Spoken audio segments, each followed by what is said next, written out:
इसी कलयुग का है। आपकी और हम सब लोगों की तरह एक बड़ा सुंदर परिवार था। गृहस्थ आश्रम में सब महाराज आनंदमय चल रहा था। उनके घर में एक बालक का जन्म होता है, साधारण बालक, आपकी और हमारी तरह सांसारिक, परंतु भगवान का विशेष कृपा पात्र, सभी प्रकार के सद्गुणों से युक्त था। बस एक दुर्गुण था, और वो दुर्गुण क्या था पता है? ध्यान दीजिए, एक ही दुर्गुण था। और दुर्गुण क्या था? कि वो भोजन बहुत करता था, खाता बहुत था, और खाए से खाए महाराज। सभी माताएं ध्यान करो, इधर वो जो बालक था, खाए सो खाए कोई बात नहीं, लेकिन घर वाले भोजन परोसते रहते, और एक तो बहुत ज्यादा खाता। घर वाले वैसे दुखी कि महाराज 4-5 बार दे दो, उससे कुछ नहीं होता था। 4-5 रात से कोई फर्क नहीं पड़ता, और उसी में खाता रहता और कहता रहता कि दाने दाने पर लिखा है खाने वाले का नाम। एक दिन माता जी दुखी होकर के कहती, अरे दोस्त, तुम ये मत कहा करो कि दाने दाने पर लिखा है खाने वाले का नाम, तुम तो ये कहा करो बोरे बोरे पर लिखा है खाने वाले का नाम। इतना खाता महाराज। माता जी बड़ी परेशान। माता जी तो फिर भी कभी कभी परेशान हो, लेकिन पिताजी और घर में भाई बंधु सभी ज्यादा परेशान कि महाराज करता धरता कुछ है नहीं, दिन भर यहाँ पर पड़ा रहता है, और खाता है तो 10-12 लोगों की बदले का अकेले खा जाए। महाराज इतना खाता है, बाकी और कोई दुर्गुण नहीं था। एक दिन एक संत महात्मा उनके घर में आए। घर वाले शिकायत करते हैं कि महाराज बाकी तो सब कुछ हमारे घर में बढ़िया चल रहा है, बस एक समस्या है। महात्मा जी सोचे बहुत बड़ी समस्या होगी। महाराज पूछे कि बताओ समस्या क्या है? तो कहे कि महाराज ये जो हमारा बेटा है ना, ये बहुत खाता है। अब महाराज जी भी महाराज हमारी कुछ हमारा स्वभाव उनकी तरह है, उनका हमारी तरह है। वो भी कौतूहल करने वाले, मजाक करने वाले, कह देते हैं घर वालों से कि देखो जिसका जितना खाता है वो उतना ही खाता है। क्या कहा महाराज जी ने? क्या कहा? जिसका जितना खाता है वो उतना ही, थोड़ा जोर से कहिए, खाता। घर वाले और परेशान। महाराज इनसे समस्या का समाधान पूछे तो ये कहते हैं कि इनके खाते में जितना लिखा है उतना ही खाएगा, इसके खाते का अगर इसको खिलाते रहे तो हमारा खाता गायब हो जाएगा। घर वाले दुखी। महात्मा जी को पहले विदा किया, 2-4 दिन और देखा, तो घर वाले देखते हैं महाराज इसके ऊपर तो महात्मा जी के आने का भी कोई प्रभाव नहीं हुआ। एक दिन घर वाले सभी विद प्लानिंग, योजना के साथ उस बालक को घर से निकाल देते हैं। वो भी महाराज बड़ा सज्जन, क्योंकि और कोई दुर्गुण तो था नहीं, लड़ाई झगड़ा कुछ नहीं। घर वालों ने भगाया, हाथ जोड़ करके चला गया। थोड़ा आगे गया, सोचा भूख लगी महाराज, चलते चलते अब क्या करना। घर वालों ने तो निकाल दिया, तो सोचते कोई बात नहीं, एक बार फिर घर चला जाता हूँ, घर वाले हैं मान जाएंगे। कुछ दूर आगे जाता है, वहां से लौट आता है। घर वाले आते हुए देखते हैं, कहते अरे तुम यहाँ पे फिर आ गए, भागो यहाँ से। महाराज बालक को भूख लगी, कहता है अरे नहीं नहीं पिताजी ऐसी कोई बात नहीं है, मैं वापस नहीं आया, मुझे लगा कि शायद मुझे निकाल कर पछता रहे हो। इसी ख्याल से कि पिताजी शायद मुझे निकाल कर पछता रहे हो आप, महफिल में आ गया हूँ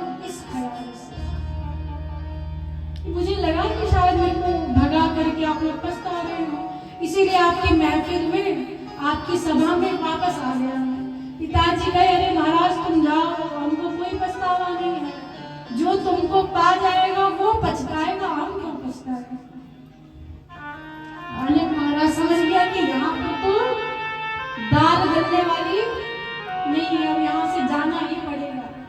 लगता है इन्होंने संकल्प कर लिया है। भूख लगी थी महाराज को, उस बालक को। चलते चलते एक आश्रम के पास पहुंचता है, देखता है कि महाराज आश्रम के बाहर आप ही लोगों के भांति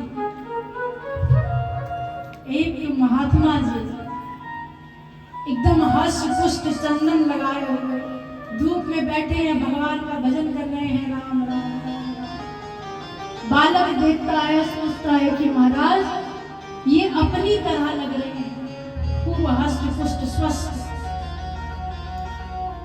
इनके साथ लगता है मेरी दाल गल जाएगी। खूब खाते होंगे इसीलिए इतने मोटे ताजे, चेहरा भी चमक रहा है।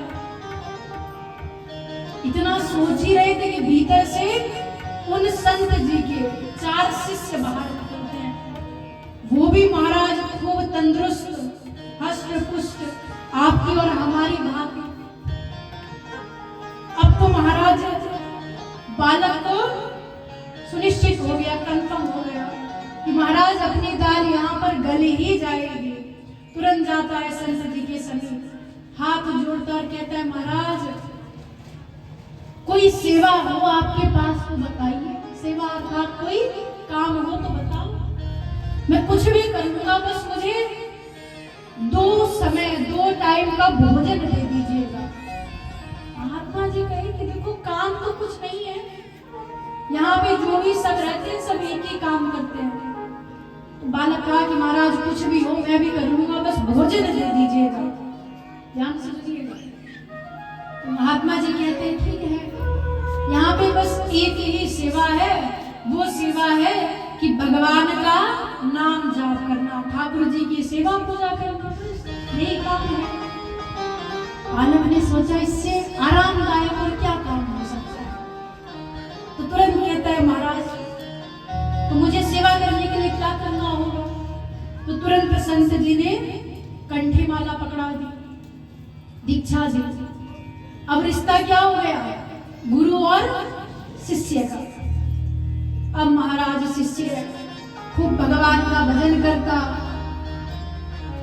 भोजन के समय में भोजन करता। पहले दिन थोड़ा सा भोजन कम प्राप्त कर पाया, अगले दिन जाकर के अपने गुरुदेव के आगे हाथ जोड़ता है, कहता है प्रभु यहाँ पर जो 5 पंगत बैठती है, पंगत समझते हो ना आप लोग, सभी समझते हो कि यहाँ पर जो 5 पंगत बैठती है, मैं उन 5 पंगत में बैठ करके भोजन कर सकता हूँ।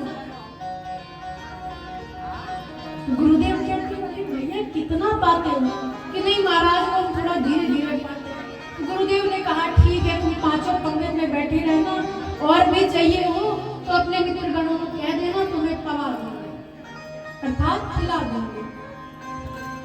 तो शिष्य बड़ा प्रसन्न, महाराज की यहाँ तो कुछ करना भी नहीं है और भोजन भी खूब चकाचक मिल रहा है, एकदम आनंद में। कुछ दिन ऐसे ही कटते हैं, संयोग से एक दिन भक्त देखता है, शिष्य देखता है, वही बालक कि महाराज आज तो आश्रम में कुछ बन ही नहीं रहा है। जो रसोईया है सब बैठ कर के सीताराम सीताराम सीताराम लगे हुए हैं। 11 बज गए हैं, भोजन का समय हो गया है और भूख लगी है महाराज, क्योंकि मैंने पहले ही बताया था उनके अंदर बस एक ही दुर्गुण है, भूख बहुत लगती है, खाते भी बहुत है। शिष्य परेशान गुरु जी के पास गए कि महाराज आज सब रसोईया बैठ के सीताराम कर रहे हैं, जब हम कर रहे हैं इनको सीताराम करने की क्या जरूरत है, इन्हें कहिए भोजन बनाए। गुरुदेव समझाते हैं देखो आज एकादशी है, क्या है थोड़ा जोर से, एकादशी। और एकादशी के दिन वैष्णवों का क्या नियम होता है, चावल नहीं खाते। गृहस्थ आश्रम वाले या संन्यास आश्रम वाले भोजन नहीं करते हैं, अन्न का निषेध होता है। गुरुदेव ये सारी नियमावली अपने शिष्य को बताते हैं। उस बारे में शिष्य हाथ जोड़कर कि गुरुदेव एक बात बताइए, मेरे अलावा भी आपके बहुत सारे शिष्य हैं, एक काम कीजिए उनसे एकादशी करवा लीजिए, क्योंकि अगर आपने मेरी एकादशी करवाई है तो मैं द्वादशी नहीं देख पाऊंगा।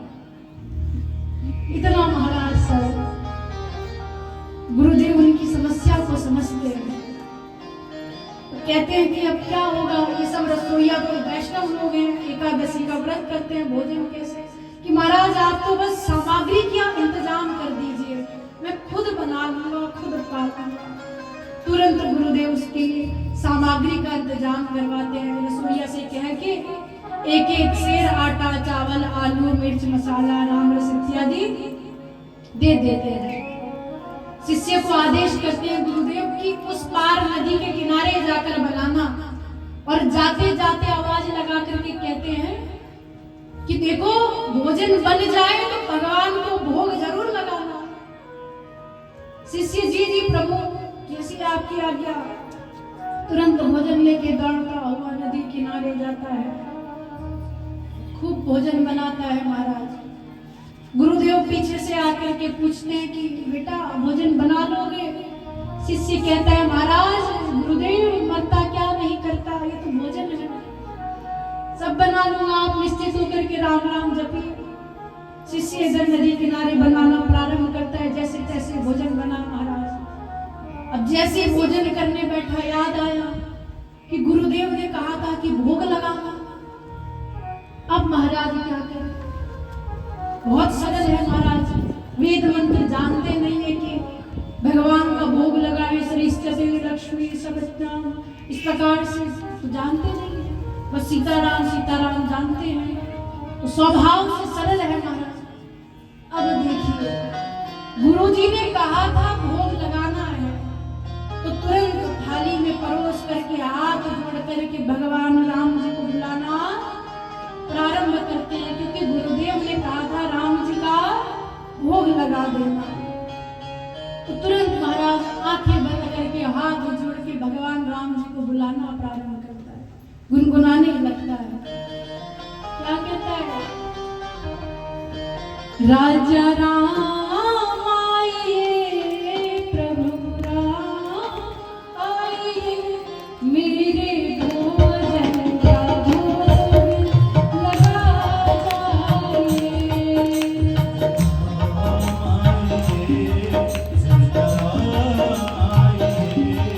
आप बताइए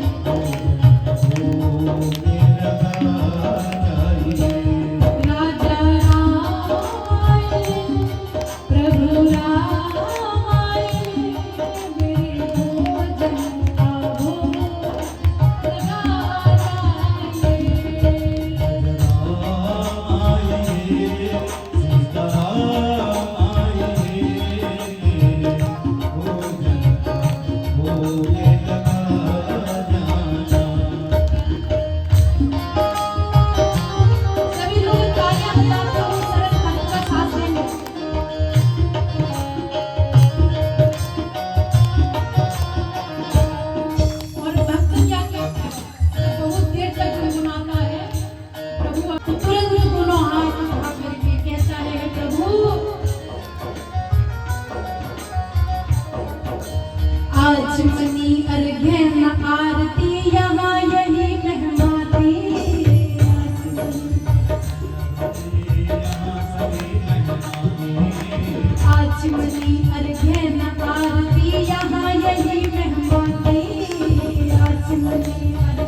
मेरे भोजन का भोग लगाया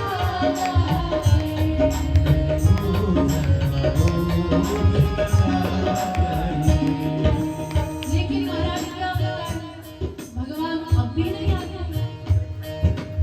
फिर भक्त को ख्याल आता है कि लगता है कि ये प्रभु जी जो है आश्रम के भरोसे बैठे हैं कि इसकी रूखी रोटी कौन खाए, वहां 56 भोग पाऊंगा।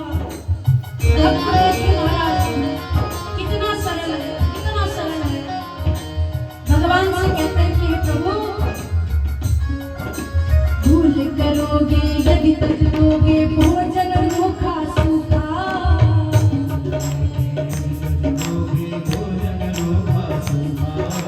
भूल करोगे यदि तजोगे भोजन रूखा सूखा,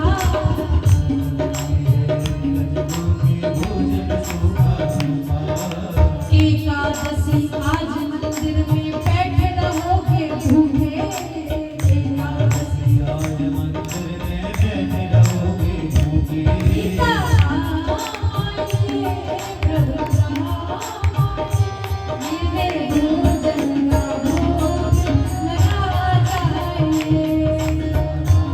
हरे राम आइए प्रभु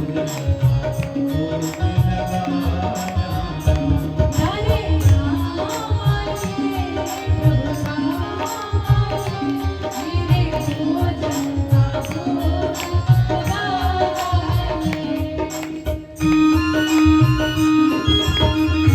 सभी लोग तालियां बजाते हैं।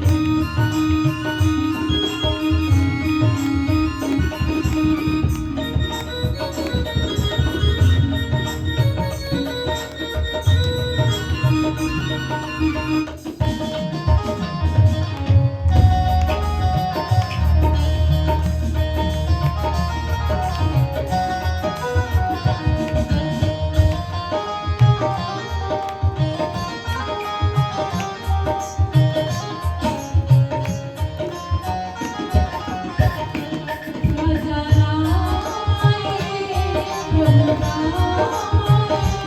मेरे भोजन का भोग लगा जाइए।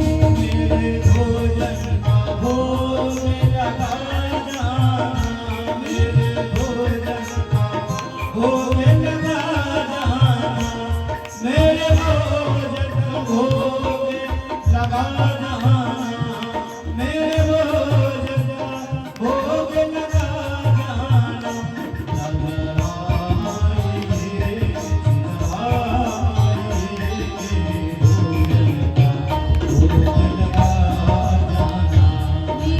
भोजन का भोग लगा जाना। मेरे भोजन का भोग लगा जाना, मेरे भोजन का भोग लगा जाना, मेरे भोजन का भोग लगा जाना। बोलिए राजा रामचंद्र भगवान की। थोड़ा जोर से कहिए, बोलिए राजा रामचंद्र भगवान की। अब महाराज कंफर्म हुआ कि अभी सोया नहीं। तो महाराज भक्त जो है ऐसे ही प्रेम से, जितनी उनके भीतर सरलता है, जितने तरीके से हो सकता था, भगवान को समझाते हैं कि प्रभु यहाँ पे आचमनी वगैरह कुछ नहीं है, लेकिन मैं चाहता हूँ कि आप मेरा रूखा सूखा भोजन पाएं और जो ये नदी का जल है इसको पी लीजिए। इसी से आज आपका गुजारा भी होने वाला है, क्योंकि अगर आप मंदिर के भरोसे बैठे हैं तो एकादशी आज मंदिर में, वहाँ एकादशी है, अभी जान बचा करके आया हूँ मैं, वहाँ भी भरोसे मत रहना आज। और जहाँ भक्त कहता है भोज करोगे यदि तज दोगे भोजन रूखा सूखा, तो भगवान के कान खड़े हो जाते हैं कि ये कोई साधारण भक्त नहीं है, कितनी विनम्रता और सरलता के साथ मुझे समझा रहा है। और जैसे ही भक्त कहता है कि प्रभु आज एकादशी आज मंदिर में, बैठे रहोगे भूखे, जहाँ भगवान सुनते हैं बैठे रहोगे भूखे, तो तुरंत मोहित हो जाते हैं। और भक्त तो तालियां बजा बजा के बुला रहा था, राजा राम आइए, प्रभु राम आइए, मेरे भोजन का भोग लगा जाइए। भगवान भी कौतूहल जिज्ञासावश भक्त बुला रहा है कि राम आइए, प्यारे राम आइए, ये राम जी आप आइए और मेरे भोजन का जो मैंने बनाया है इसका भोग लगाइए, इसे ग्रहण कीजिए। भगवान क्या करते हैं कौतूहल से, अकेले नहीं आते हैं, क्योंकि भगवान जानते हैं इसको भूख बहुत लगती है। वर्णन आया है, भगवान क्या करते हैं कि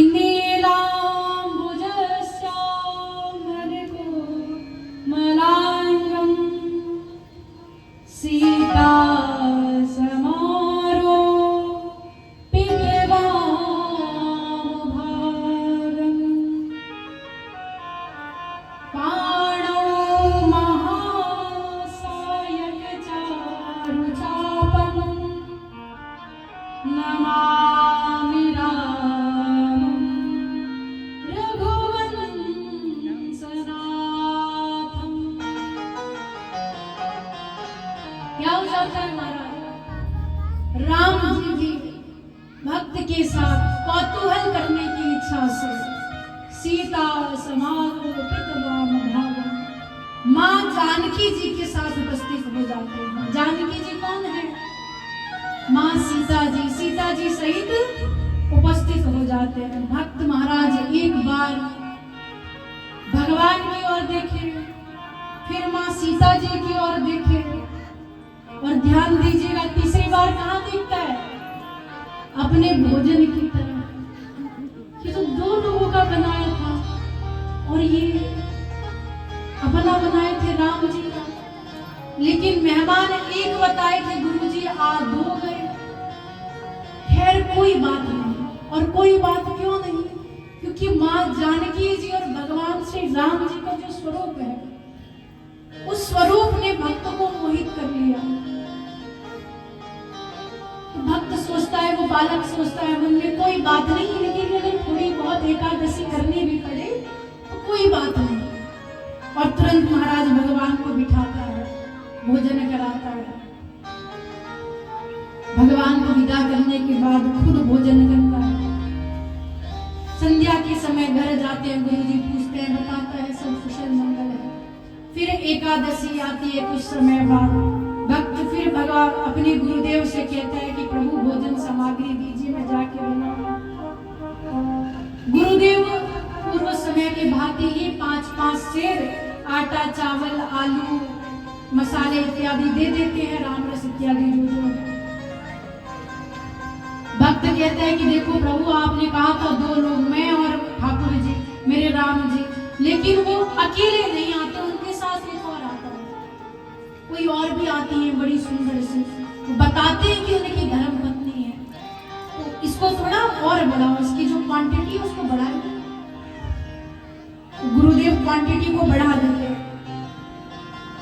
7-7 सेर हो गया, 2 सेर और बढ़ा दिया गया। भक्त जाता है, फिर बनाता है, और भोजन बनाने के बाद फिर तालियां बजा बजा के गुनगुनाता है, भगवान को बुलाता है, कहता है राजा राम आइए, सीता राम आइए, मेरे भोजन का भोग लगा जाइए।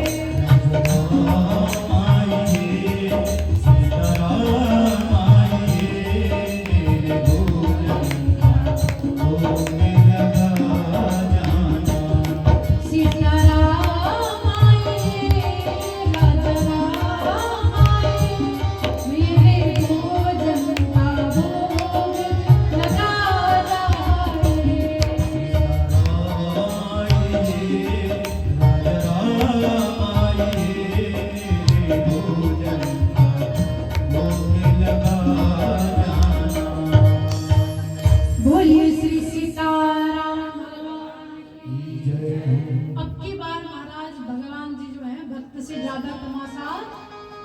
बाटे।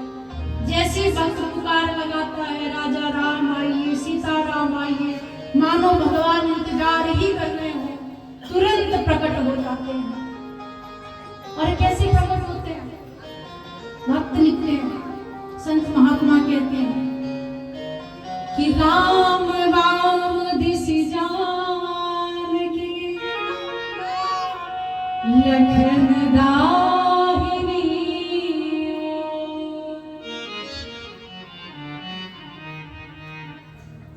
कि राम राम दिस जानकी, राम जी के बाईं और कौन है? मां जानकी जी, और लखन दाहिनी को, और लक्ष्मण जी को दाएं और अपने साथ ले आए हैं। अब भक्त महाराज फिर देखे कि पिछली बार इनको बुलाया था तो ये 2 आए, अब की बार 2 को बुलाया तो ये 3 आए। इनकी समस्या क्या है? पिछली बार इन्होंने मेरी थोड़ी बहुत एकादशी कराई, तो इस बार मैंने गुरुदेव से सामग्री बढ़वाई तो इनका मन नहीं लगा, फिर अपने साथ एक और ले आए। और अपने आप आए थे, अपनी धर्मपत्नी को लाए थे, वो तो अच्छा था क्योंकि दोनों बड़े सरल स्वभाव, लखन जी का स्वभाव भी उग्र महाराज। तो तुरंत भक्त राम जी से कहते हैं कि प्रभु आइए आइए, बैठे, भोजन कीजिए। जैसे देने लगते हैं भोजन, तो भगवान राम जी भी कौतूहलवश जिज्ञासावश कहते हैं कि प्रिय एक बात बताओ। शिष्य कहता है, भक्त पूछता है, जी प्रभु पूछिए, कि आज तुम्हारा चेहरा थोड़ा उतरा उतरा लग रहा है, ध्यान दीजिएगा। तो भक्त कहता है कि नहीं नहीं प्रभु, ऐसी कोई बात नहीं है, सब ठीक है, कोई उतरा उतरा नहीं। राम जी भी महाराज मजाक कौतूहल के कारण कहते हैं कि नहीं नहीं कोई तो बात है जो तुम छुपा रहे हो, बताओ क्या बात है। तो अब भक्त से रहा नहीं जाता, कहता है कि प्रभु एक बात बताओ, आपको तो मैं जानता हूँ, माँ जानकी जी को भी जानता हूँ, इनका परिचय आपने पिछली एकादशी को दिया था, ये कौन है तीसरे व्यक्ति? भगवान कहते हैं कि ये मेरे छोटे भाई हैं, इनका नाम लक्ष्मण है। भक्त कहता है कि देखो प्रभु, वो तो सब ठीक है, गुरुजी ने कहा था कि आपका भोग लगाना है, बस राम जी का भोग लगाना है। सो जानकी जी बड़ी सरल है स्वभाव से, तो इनकी तो कोई बात नहीं, आप अपना पूरा खानदान उठा करके लाते हो, इनका ठेका थोड़ी हम लिए हैं। अब महाराज लखनलाल जी देखे राम जी की तरफ, प्रभु कैसे निराले भक्त हैं, कि भोजन परोसा नहीं हो रहा, कहना पहले प्रारंभ कर दिया। भगवान भी समझाए लखनलाल जी को कि अरे प्रेम से भोजन करो, ऐसा भोजन तुम्हें वैकुंठ में भी नहीं मिलेगा। भाव का है। लखनलाल जी भी चुपचाप से महाराज भोजन करे। फिर कुछ समय व्यतीत हुआ, भक्त भी भोजन करे, थोड़ी बहुत एकादशी भगवान स्वभाववश करा ही देते हैं, आज भी हो गई। कुछ समय बाद फिर एकादशी आई, फिर शिष्य को गुरु जी के पास जाना पड़ा, निवेदन करना पड़ा कि प्रभु कुछ सामग्री दीजिए। अब की बार शिष्य कह देता है कि प्रभु देखो, गुरुदेव आपने कहा था कि एक राम जी का भोग लगाना है, एक को बुलाया था तो 2 आए थे, पिछली बार 2 को बुलाया तो 3 आए, अब की बार 3 को बुलाऊंगा तो 4 जरूर आएंगे। तो वो 7 से कुछ होने वाला नहीं है, वो अपनी आदतें छोड़ने वाले नहीं है। तो गुरुदेव को महाराज शंका होने लगती है कि अकेला आदमी 5-5 से 7-7 से खा जाए, हो नहीं सकता। गुरुदेव सोचते हैं कि शायद ये यहाँ से राशन ले जाकर के कहीं बेचता है। तो रसोईया से कहते हैं एक काम करो, आज 11-11 सेर आटा, चावल, आलू, मसाला, राम रस इत्यादि दे दो। रसोईया ऐसा ही करता है और शिष्य भी लाद करके नदी किनारे पहुंचता है, पहले भोजन बनाना प्रारंभ करता है। इतने में ख्याल आता है कि देखो कितना भी भोजन बना लूं, एकादशी तो ये करा ही देते हैं, एक काम करता हूँ आज बनाता नहीं, पहले बुला देता हूँ, देखो जरा कितने लोग आते हैं आज। और तुरंत भक्त जो है गुनगुनाना प्रारंभ करता है, हाथ जोड़ करके तालियां बजाते हुए भगवान से निवेदन करता है, कहता है सीताराम आइए, प्रभु राम आइए, मेरे भोजन का भोग लगा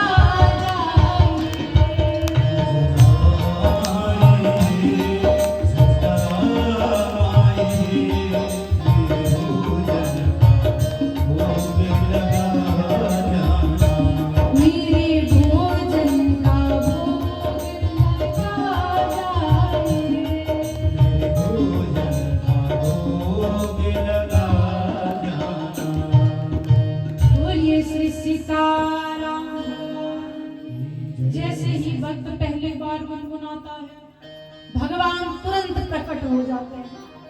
और अब की बार 3 नहीं आए हैं, अब की बार दिव्य राम दरबार प्रकट हुआ है।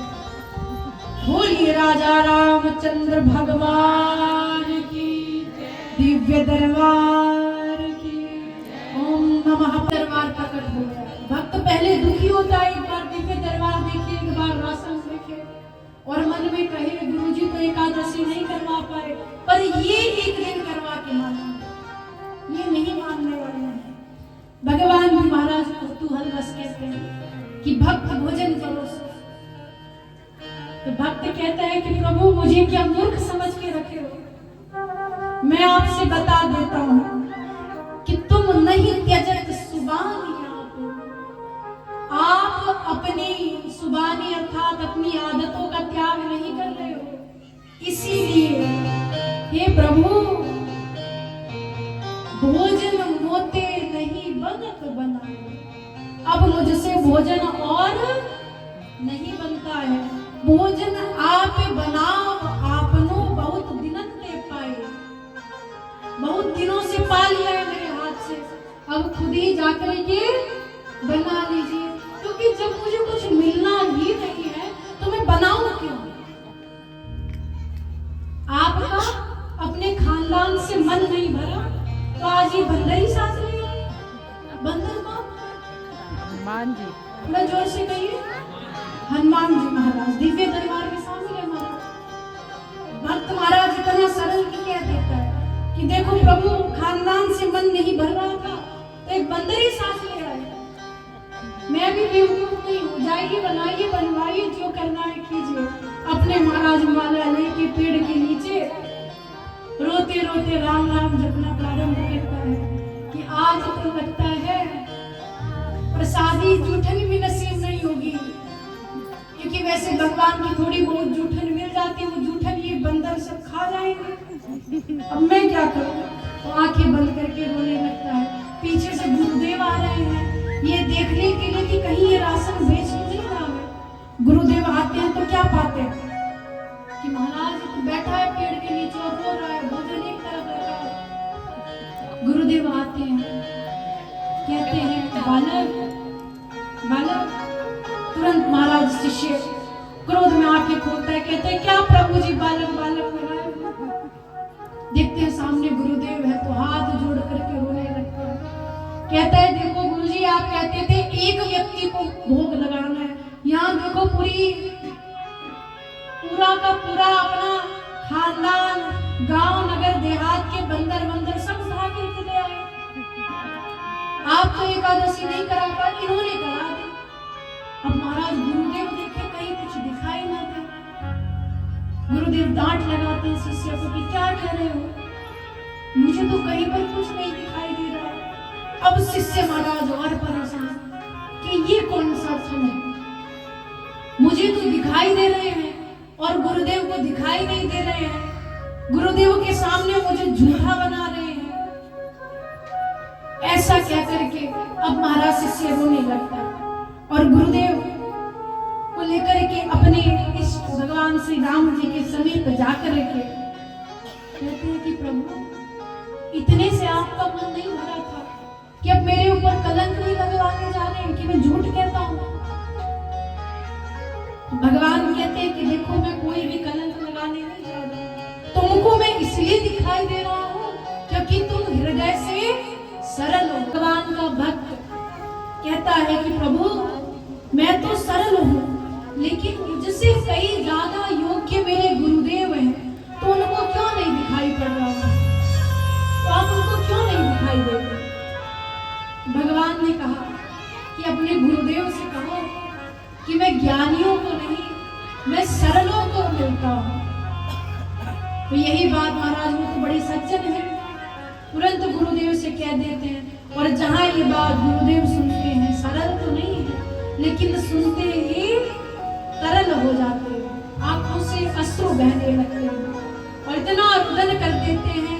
ये इस बात को मन में बैठा करके कि पोथी पढ़ पढ़ जुग हुआ, पंडित भया न कोई, ढाई अक्षर प्रेम के सोही पंडित हुए। जान जाते हैं कि प्रेम के बिना ज्ञान व्यर्थ है। तो तुरंत महाराज अश्रुपात होने लगता है।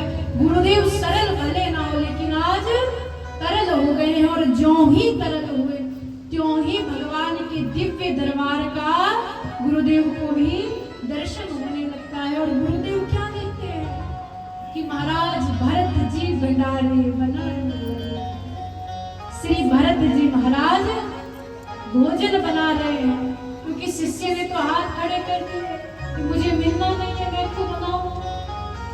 और जिस रसोई की कमान भरत जी और मां जानकी जी के हाथ में हो, तो त्रिलोक में स्थित संत महापुरुष अद्वितीय शक्तियां उस प्रसादी को पाने के लिए वहां पर धीरे धीरे उपस्थित होने लगे। गुरुदेव उस दृश्य को देख करके खुद को धन्य मानने लगे। और ये प्रसंग हम लोगों को शिक्षा दे रहा है कि किस प्रकार से लोक परंपरा के अनुसार गुरु के माध्यम से शिष्य को परमात्मा का दर्शन होता है, लेकिन यहाँ पर शिष्य की सरलता के कारण आज गुरु को भगवान का दर्शन हुआ है। अर्थात हम लोग को सीखना चाहिए कि तुलसीदास जी महाराज ने इस पूरी रामचरितमानस में केवल सरल भक्तों के उदाहरण दिए हैं, और उसके पीछे का कारण है।